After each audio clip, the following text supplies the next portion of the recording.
Hello everybody and welcome to Storm Raids, and today I'm going to talk about my mid-month wrap-up.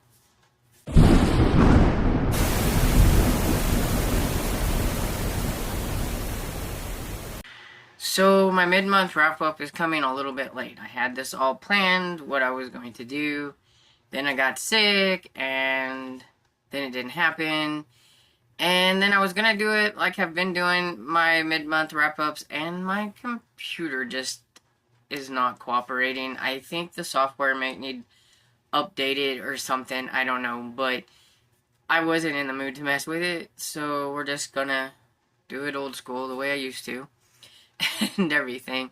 It's probably not gonna be a very long video. I'm not gonna talk too much about everything, but I just wanted to let everybody know like all the books that I've read so far this month, because I haven't really talked about any except for in my daily reading vlogs, and I know probably not everybody watches those, so I do try to make these videos for that.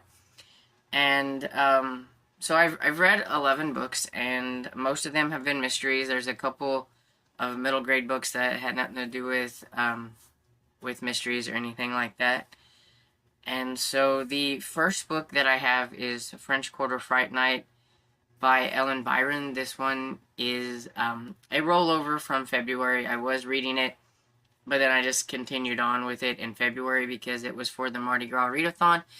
That lasted until March 4th, so I still had plenty of time to finish it off in time for the Mardi Gras readathon, so that I at least had one book read for that. And I enjoyed it. It's the third book in the vintage cookbook series, and I would like there to be more, but Ellen Byron doesn't seem to get a lot of her series to go very long and everything. They always seem to cut off about 3 for some reason. I don't know why. I hope this one goes a little bit farther, but if not, it did wrap up like the overarching storyline fairly decently, so that in case it didn't. And the next one is Murder at the Lock by D. McDonald. This is the second book in the Ally McKinley series, which it was just okay. It's definitely more cozy than mystery, so depends on how you really like your cozy mysteries. If you like more of the cozy setting and learning about like the place and not as much mystery, you might enjoy this series a lot more than me. But I just needed more mystery. Then I've got Cheddar Off Dead by Karina Moss, which is the first book in the Cheese Shop series, which I thought was a lot better than I had anticipated it being, but I don't think I liked it as much as a lot of other people. I'm just not a shop person. Restaurants, food shops, anything like that, it's not really my thing. I do like cheese, but too much cheese is can be a bad thing for me anyway. I don't know, some of the cheese shop talk, the cheese talk went, kind of like, okay, I'm done and everything. So yeah, it was okay. I like the side characters more than I did like the main character. I thought the main character made some really stupid decisions at times and everything, but she was okay. And then the next one I have is The Secret of the Old Clock by Carolyn Keene, which is the first book in the Nancy Drew series. This is my first time reading Nancy Drew, and I thought it was decent. I thought it was okay. Nancy sure is like very friendly with everybody and likes to help everybody and everything, and so yeah, it wasn't too bad. And then I read, now these aren't in any particular order, it's just how I have them on my paper over here. And then I have The Secret of the Old Mill, which is by Franklin W. Dixon, and that's the third book in the Hardy Boys series, which right now I enjoy the Hardy Boys much more than Nancy Drew, but I think it's because I was always much of a tomboy and just kind of get on with the Hardy Boys a little bit more. But I've only read the one Nancy Drew, so I might enjoy Nancy more as I get into the series and everything with her. But the Hardy Boys, like, they're always in some kind of danger or off on some kind of adventure and everything. And in this one, they're a little upset because they kind of got conned. This guy gave him this sad story about needing some dollars and needed to trade his $5 for some dollar bills and everything. And so they did, and then they take the 5 to go buy pie pans for their mother like they were supposed to, and find out that the $5 bill is counterfeit. And so that gets them involved in the counterfeit ring thing that's going on. Their father has been investigating on that too, and whenever, I don't remember if it's Frank or Joe, but one of his little girlfriend's friend is in trouble too, because she had a little bit worse of a time because she ended up with a counterfeit $50 bill. And so, of course, they investigate and stuff and get themselves in a little bit of trouble along the way. And I liked it. Next one is The Black Ice by Michael Connelly. This is the second book in the Harry Bosch series. Harry Bosch is a little bit of a morally gray kind of cop who, you know, does what he needs to do to solve the crime, pretty much. And when some of the cases that he's handed by his bosses are trying to keep him out of things, they kind of link up with the dead cop case that's going on, and he can't help it if his cases are kind of, you know, lining up with that case, and so therefore he needs to butt in and nose around in that case too, right? I mean, and so it was just pretty fun. I liked it and everything. Then I have You Have Gone Too Far by Carleen O'Connor. My nod to the Irish readathons that are usually happening around this time, and the third book in the County Kerry series. And these are grittier than her other mysteries, so always keep that in mind. These are not cozy. I always say that because she writes cozy mysteries, and these are definitely not cozy.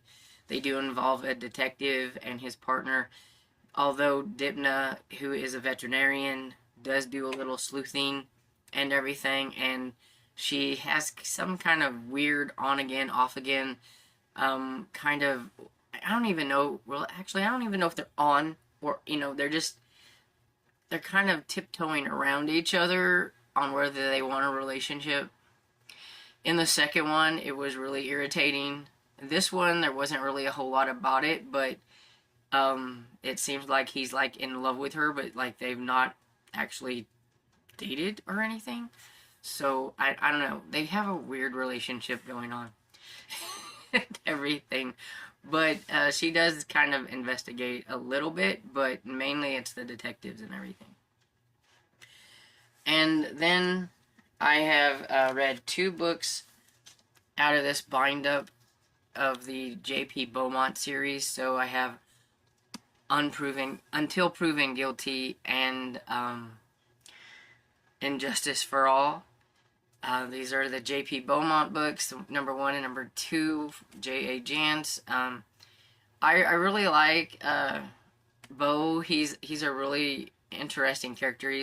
He's quite gruff. He's got a temper at times, but he's kind of compassionate and a little tough and cop and everything. But I don't know if he's having a midlife crisis or what, because he keeps getting himself hooked up with these women, and it's like, don't go there. I'm currently reading the 3rd one, and so far, he hasn't hooked up with a lady yet. I'm like, what? So, maybe he's learned his lesson. I don't know, but I've really enjoyed them. They're just a lot of fun. I think they're a lot more fun because I'm reading them with Kat from Kat's Novel Adventures and Carmen. In my Discord, we have a spot for all 3 of these books and everything, and I can't wait to continue with the series, and I think we may continue reading the series together a little bit at a time. But after we get done with the 3rd one, we are going to take a bit of a break, because I don't normally binge a series, and so I don't want to get burned out on Beau. So we need to, you know, read some other things. And then the two middle grade books that don't have anything to do with mysteries is Physics by Angie Sage, which is the third book in the Septimus Heap series. And I've been reading this with my friend Sherry and everything, and this one was definitely a lot better than number 2. We were a little worried that we wasn't going to want to continue on with the series, but I think we're going to be okay with it, because now we're pretty curious about what's going on, what's going to happen, and everything. And then Terror Tower by Jennifer Killick. It's the 6th and final book, I believe, in the Dreadwood series, because it does say the final face-off on the front, and it did seem like it would be a final book in a series and everything. And this one is a creature feature type series where it's always had weird creatures, and we've had bats and parasite worms and rats, and in this one there's these caterpillars that turn into these nasty moths, and there's been vampire birds, I think, and, like, you know, just all kinds of, like, and spiders. There were spiders. How can I forget spiders? But yeah, there's always something after these 5 kids that are in this series of poor things and stuff. So it's a lot of fun. If you like middle grade horror, then you should check it out. And so that's all of the books that I have read so far in the month of March. Sorry this wasn't long and I didn't, like, elaborate on a lot of these books and everything, but at least you know what I liked and I haven't liked, or whatever it is, and how many books that I have read for the month so far.